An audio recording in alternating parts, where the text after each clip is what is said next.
Itu jelas ada yang salah dalam cara pemerintah berespon atau mengatasi pandemi. Lebih dari itu, pemerintah telah memanfaatkan segala macam tantangan pandemi untuk kepentingan kekuasaan, bukan untuk kepentingan rakyat. Pak Jokowi punya catatan-catatan yang mengecewakan.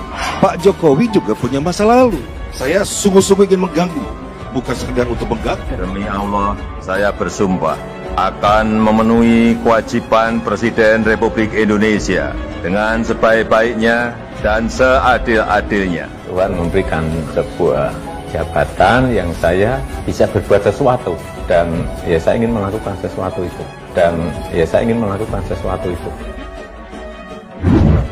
Wah, kalau ngomongin prestasi Jokowi selama 7 tahun ini, kita harus jujur. Bahkan jadi tangan kita nggak cukup untuk menghitung.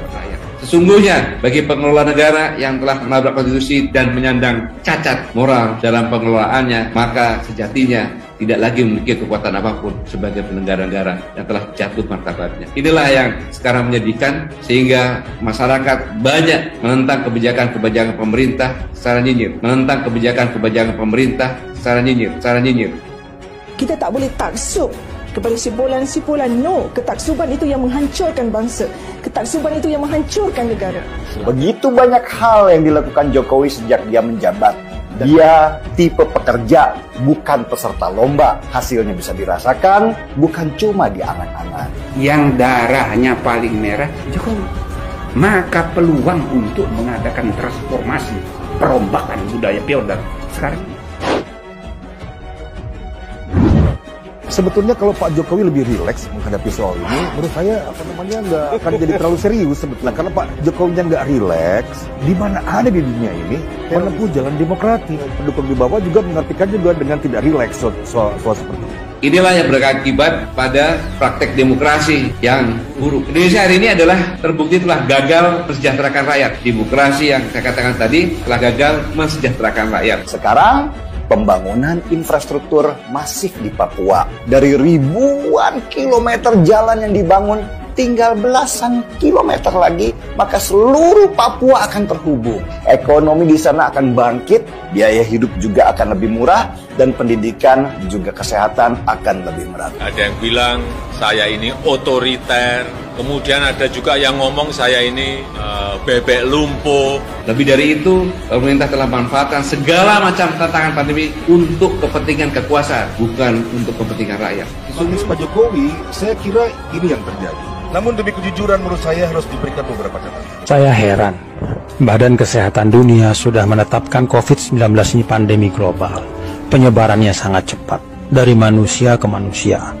Para ulama dari lembaga-lembaga fatwa di seluruh dunia Islam, Arab Saudi, Mesir, Jordan, Malaysia, Maroko, Yaman, Emirat, Tunisia, Jazair, bahkan kita juga, Majelis Ulama Indonesia, sudah mengeluarkan fatwa. Lebih dari itu, para tokoh umat juga sudah bersuara meminta untuk kita mentaati seruan pemerintah. Tapi sampai hari ini masih banyak yang tidak mengindahkan.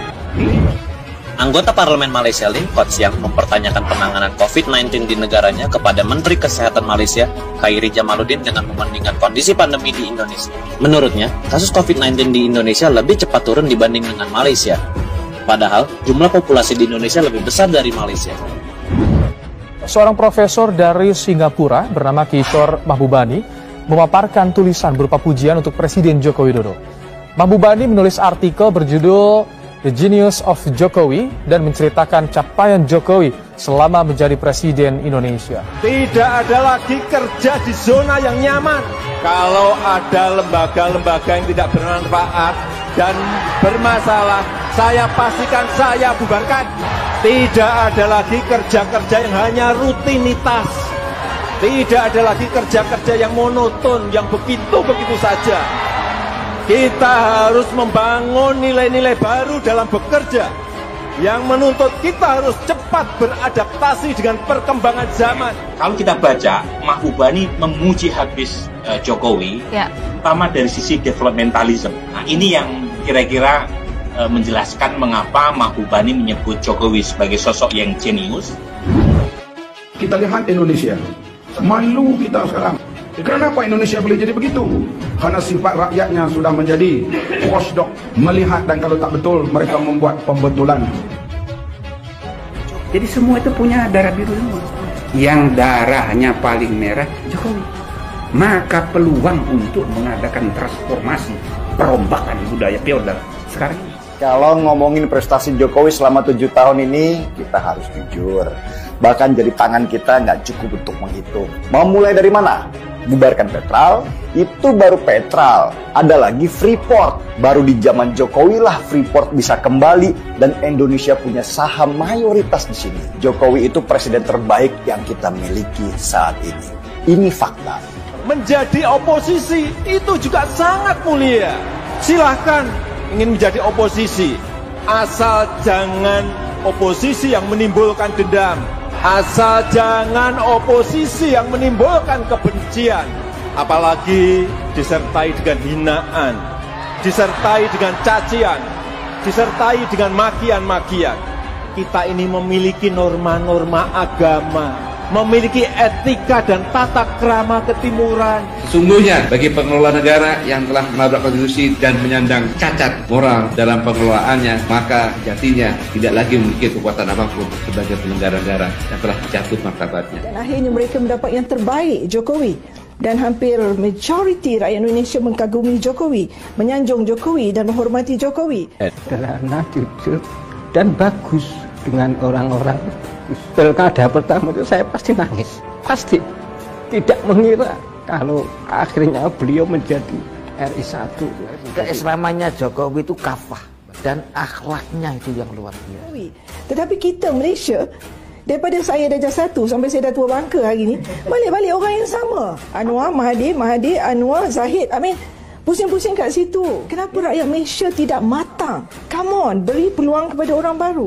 Jadi sangat-sangat kelihatan sekali keislamannya Jokowi itu bukan pencitraan sama sekali. Boleh taksub kepada simpulan-simpulan. No, ketaksuban itu yang menghancurkan bangsa. Ketaksuban itu yang menghancurkan negara. Karena Jokowi seperti saya, bukan anak menteri, bukan anak bangsawan, bukan anak pejabat, bukan anak jenderal, bukan anak orang kaya. Dia sama seperti saya, sama seperti kita yang ada di sini. Bukan anak siapa-siapa. Kalau Jokowi bisa jadi presiden, anak kita bisa jadi presiden. Demi Allah, saya bersumpah akan memenuhi kewajiban Presiden Republik Indonesia dengan sebaik-baiknya dan seadil-adilnya. Keislamannya Jokowi itu kafah dan akhlaknya itu yang luar biasa.